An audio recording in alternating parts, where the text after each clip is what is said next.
Ички иштер министри Улан Ниязбеков тоо кен өндүрүүчү ишканалардын өкүлдөрү менен баалуу жана түстүү металлдарды өндүрүүчү аймактардагы коомдук тартипти сактоону камсыздоо маселесин талкуулады. Жолугушуунун максаты коомдук коопсуздукту сактоодо өз ара мамилени жана кызматташтыкты жакшыртуу.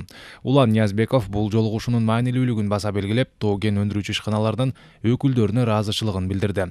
Андан сырткары баалуу жана түстүү металлдарды өндүрүүчү жерлерде коомдук тартипти сактоону камсыздоого милиция активдүү катышууга даяр экендигин билдирди.